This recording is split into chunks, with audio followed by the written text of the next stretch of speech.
Son las 6:46. Vamos a iniciar a esta hora conversación con José Gregorio Afonso. Él es secretario de Asuntos Académicos de la Asociación de Profesores de la Universidad Central de Venezuela. Profesor, bienvenido. Un placer tenerlo por acá. Muchas gracias por la invitación. Bueno, han habido varias acciones, profesor, de protestas en exigencia de salarios acordes a la hiperinflación y un poco para que la gente pueda tener empatía y saber cuánto percibe un profesor en este momento.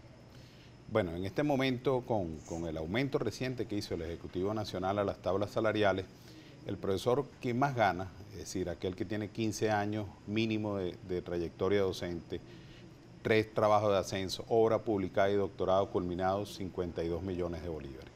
Eso supone más o menos $13 al mes. Y el que está iniciando su carrera, 30 millones de bolívares al mes, que eso es poco menos de $7. Es decir, técnicamente todos los profesores universitarios están en situación de pobreza. Sí, básicamente están trabajando a pérdida, pagan para ir a trabajar. Así es, porque si no pueden cubrir la canasta alimentaria, la pobreza por línea de ingreso dice que todo aquel que su ingreso no le permita alimentarse en la forma básica está en situación de pobreza.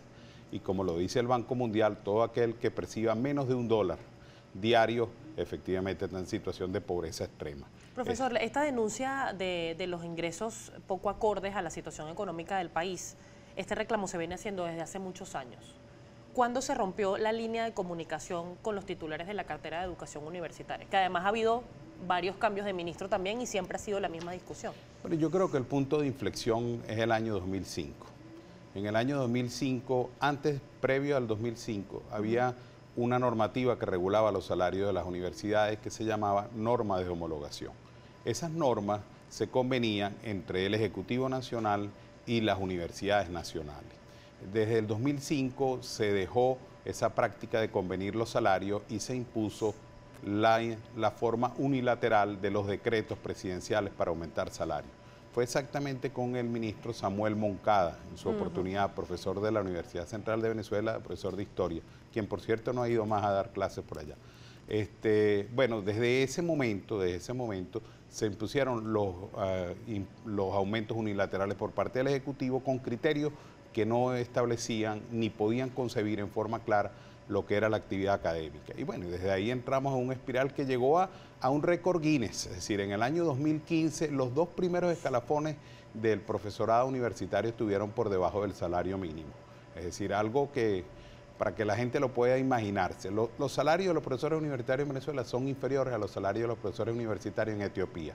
Creo que soy suficientemente claro con el ejemplo que estoy señalando. Ahora bien, profesor, sí, además lamentable que quienes están encargados de formar a los profesionales que deberían, en teoría, desarrollar al país, pues perciban tan poco. Y pasa con los profesores, pasa con los médicos y pasa creo que con todos los gremios del país. ¿Cómo ha afectado esta situación salarial la calidad de la universidad? ¿Se puede medir cuántos profesores se han ido, cuántos no han vuelto por esta misma situación económica que están viviendo? Sí, absolutamente. Mira, en el caso de la Universidad Central de Venezuela, que es la universidad más grande del país, puede ser un buen medidor de toda esta situación. Fíjense, desde febrero del año 2009 hasta febrero del año 2015 se fueron 1.222 profesores. Bueno, pero en los 2 últimos años, en el 16 y el 17, llevamos registradas casi 1.100 renuncias. Es decir, que lo que fue la misma cifra en 6 años, del 9 al 15, en 2 años se produjo esa misma cifra. Estamos hablando de una descapitalización del recurso académico en las universidades tremendo. Ese es el caso de la Universidad Central de Venezuela, pero es extensiva a todas las universidades, con la particularidad que no lo habíamos vivido en años anteriores, como bien usted lo señala, que los salarios en años anteriores ya se conocían que eran insuficientes, es que ahora vivimos un proceso de deserción estudiantil verdaderamente dramático. Es decir, nosotros estamos hablando de casi el 60% de la matrícula no egresa. En el caso de nuestra universidad, la disminución de los inscritos, cuando nosotros hacíamos una prueba interna en una facultad y teníamos 6.000 cupos y se aparecían 20.000 para presentar. Hoy tenemos descenso en los procesos de inscripción de casi un 40% que no se inscriben. Y luego de esos que no se inscriben, habría que medir, y está claro, que más de un tercio no termina el periodo académico para el cual se inscribió. Es una situación muy grave, porque además estamos perdiendo como nación dos cosas. La posibilidad de que nuestros jóvenes se formen, bueno, porque ha perdido valor el trabajo. El trabajo es una de las instituciones más importantes en toda sociedad. Es decir, y luego ha perdido valor la noción de futuro, porque los jóvenes, en este caso los universitarios, la universidad es una institución de futuro. Nuestros jóvenes cuando se inscribían en las universidades, ¿qué buscaban y qué les decían en sus casas? Bueno, un futuro, gradúese de profesional para que salga para adelante, para que sea alguien en la vida, más o menos eso era lo que popularmente se conocía. Bueno, y cuando ven que es imposible con trabajo en cualquier profesión, los médicos ahorita están en conflicto, los trabajadores de la salud, los eléctricos, telefonía, todo eso, y al final tiene que ver con lo mismo, porque el trabajo no está garantizando la vida digna. Y bueno, hay unas situaciones de orden estructural que tienen que resolverse en este país urgentemente, porque no podemos perder eso que le estamos señalando. Uno de los activos más importantes que tenía el país era algo que conoce la gente como el bono demográfico, que en forma muy clara es una elevada tasa de población joven. Bueno, y si los jóvenes se nos van, y si los jóvenes protagonizan buena parte de la emigración que vive en nuestro país, bueno, estamos perdiendo ese bono, eso que significaba un plus. Sí, que además es el capital intelectual. Profesor, ¿hay alguna, o consideran ustedes desde la Asociación de Profesores de la Universidad Central de Venezuela que hay quizás intencionalidad precisamente de que baje la calidad en la formación de profesionales del país? Esto se lo pregunto porque hemos visto declaraciones, por ejemplo, del rector de la Universidad Bolivariana y asegura que tienen recursos, que tienen matrícula, que la gente, como si viviéramos en otro país. Bueno, eso no es verdad. Él sabe muy bien que esto que yo le estoy hablando, la deserción de profesores y de estudiantes, se presenta a toda escala.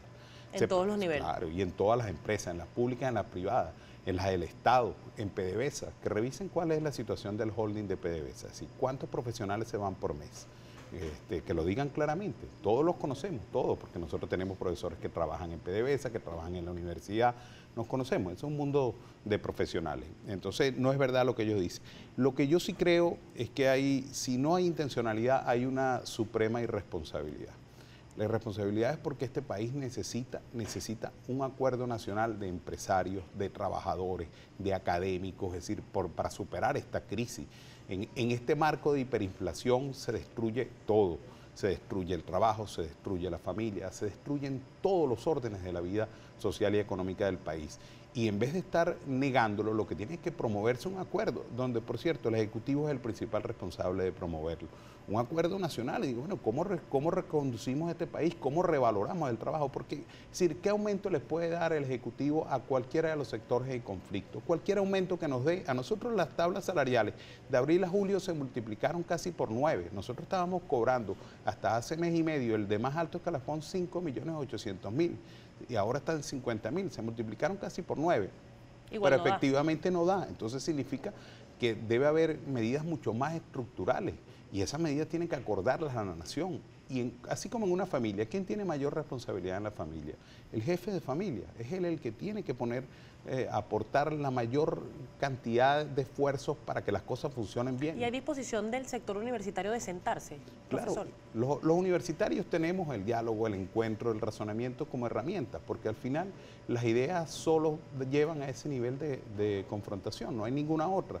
Nosotros hemos planteado, desde la academia hemos planteado cualquier cantidad de soluciones en el campo social, económico, para recuperar la productividad, para recuperar el acuerdo y el tejido social.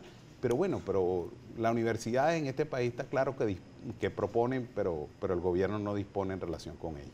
Profesor, tenemos que hacer una pausa comercial. Al regreso quiero que sigamos conversando de este tema. También han realizado paros de varias horas. ¿Cuál ha sido este resultado? Si se acataron o no. Tenemos entendido que sí, que fue masivo, al menos la última que hubo. ¿Y cuáles son las próximas acciones para seguir reclamando? Pues salarios dignos, lo decía el profesor, y lo hemos visto además. No solamente están protestando los profesores, también los médicos, los enfermeros, que ya tienen más de un mes en las calles exigiendo lo mismo. Y bueno, su participación también a través de @primerapágina. Son las 6:55, hacemos pausa, ya venimos con más para conversar otro bloque más con José Gregorio Afonso, secretario de Asuntos Académicos de la Federación de Profesores Universitarios de la UCB. Ya venimos.